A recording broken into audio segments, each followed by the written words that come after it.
السلام علیکم، country news digital کے ساتھ میں ہوں منیب واسی۔ اس وقت آزاد کشمیر کے دارالحکومت مظفر آباد کے اندر موجود ہوں۔ جیسا کہ آزاد کشمیر بھر میں پچھلے ایک ماہ سے جو بارشوں کا سلسلہ ہے وقفے سے جاری ہے، تاہم آج بھی جو ہے وہ دارالحکومت مظفر آباد کے اندر شدید بارش دیکھنے کو مل رہی ہے۔ اور یہ جو بارشوں کا نیا سلسلہ ہے یہ گزشتہ روز سے شروع ہوا ہے اور محکمہ موسمیات کے مطابق آئندہ 2 دن تک جو ہے وہ جاری رہے گا۔ تاہم ان بارشوں کے نقصانات کی بات کی جائے، جہاں جانی و مالی نقصانات ہوئے، جہاں پر لینڈ سلائڈنگ ہوئی، مختلف جو زمینی رابطے ہیں وہ بھی منقطع ہوئے، لوگ جو ہے وہ گھروں میں محصور رہے۔ تاہم ان بارشوں کی وجہ سے جو مظفر آباد کے دریا ہیں، دریائے نیلم اور دریائے جہلم کے پانی میں بھی کافی اضافہ دیکھنے کو ملا۔ جیسا کہ آپ جانتے ہیں کہ دریائے نیلم کے کنارے اور دریائے جہلم کے کنارے بھی آبادیاں جو ہے وہ دیکھنے کو مل رہی ہیں، وہاں پر بھی لوگ جو ہے وہ آباد ہیں۔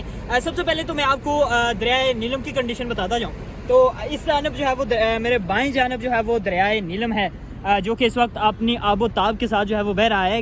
چند دن پہلے میں نے آپ کو بتایا تھا کہ دریائے جہلم کے پانی میں اضافہ ہوا ہے، تو آج آپ جو ہے وہ دریائے نیلم کے پانی میں بھی شدید اضافہ دیکھنے کو مل رہا ہے۔ یہ آپ دیکھ سکتے ہیں، اس دریا کے کنارے بھی جو آبادیاں ہیں وہ ہیں اور لوگ جو ہے وہ کافی بڑی تعداد میں آباد ہیں۔ متعلقہ محکمے کی جانب سے ابھی تک ان کو کسی سیف مقام پر جو ہے منتقل نہیں کیا گیا، کوئی ہائی الرٹ جو ہے وہ جاری نہیں کیا گیا۔ ابھی تک وہ آبادیاں ایسے ہی اس دریا کے کناروں پر جو ہے وہ آباد ہیں۔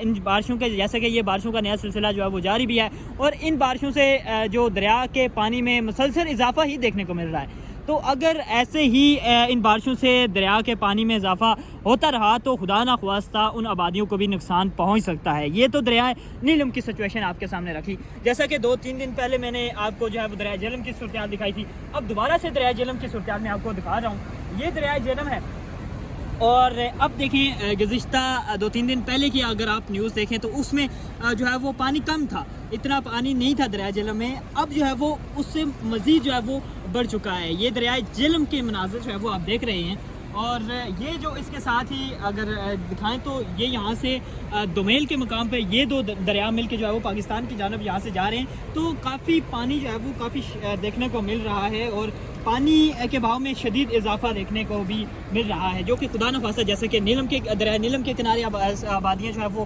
رہائش پذیر ہیں، تو ایسے ہی دریائے جہلم کی صورتحال بھی ہے۔ تو ایسے ہی دریائے جہلم کے کنارے جو لوگ آباد ہیں ان کو کسی سیف جگہ پر منتقل نہیں کیا گیا، جو کہ خدا نخواستہ اگر اس پانی میں مزید ایسے ہی اضافہ ہوتا رہا تو ایک بڑے حادثے کا خدا نخواستہ جو ہے وہ سبب بن بھی سکتا ہے۔ تو متعلقہ محکمے کو اس طرح سوچنا بھی چاہیے اور جو لوگ ان دریاؤں کے کنارے آباد ہیں ان کو وقتاً ہی جو ہے وہ سیف مقام پر منتقل بھی کرنا چاہیے۔ جی